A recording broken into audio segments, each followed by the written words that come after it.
Әр өнер шартты болып келеді. Сол өнерлердің ішінде хореография өнері ерекше. Себебі хореография ол сөзсіз өнер. Оның негізі би. Жалпы би психиканың эмоциялық аясының жемісі. 20 жылдан бері мәнерлі де әсем қимыл мен музыканың сазына сәйкестендіріп билейтін Никита қаладағы кәсіби бишілерден құралған DMC би тобының бас жетекшісі. Танцами заниматься начал я в 14 лет.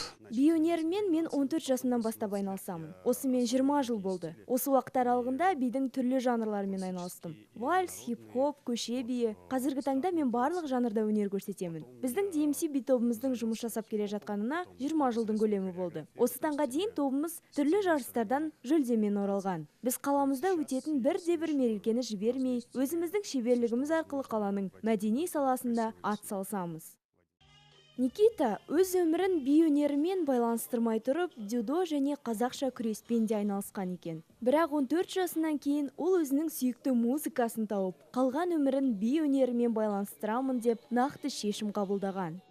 Танец – это такое состояние, когда ты можешь быть чем угодно, кем угодно. Би спорттың бір түрі. Мен үшін би ол өмір. Өзімді осы би саласында көрмесем, басқа спорт түрінде елестетер едім. Себебі спорттың мен үшін маңызы зор. Қазіргі таңда менің басты мақсатым жас таланттарды іздеп, оларды спортқа, би өнеріне баулу. Осындай айдарлардың біздің қаламызда бар болғаны қуантады. Осы арқылы сіздер өсіп келе жатқан жас жеткіншектерге болашақта дұрыс мамандық таңдауға, кішкентай да болса ат салысуға көмектесе аласыздар деп ойлаймын.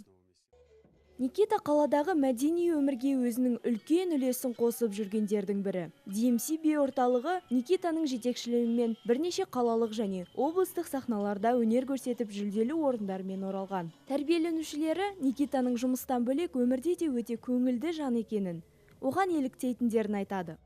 Я занимаюсь год. Менің бимен айналысып жүргеніме 1 жылдың көлемі болды. Никита өте талантты биші. Ол бізге өзінің бар білгенін үйретумен келеді. Жаттықтырушымыз би өнерімен қатар өмірде де қиыншылықтар туса, көмек қолын тигізуге әрдайым әзір. Өте көңілді жан. Оған рахметімді айтқым келеді.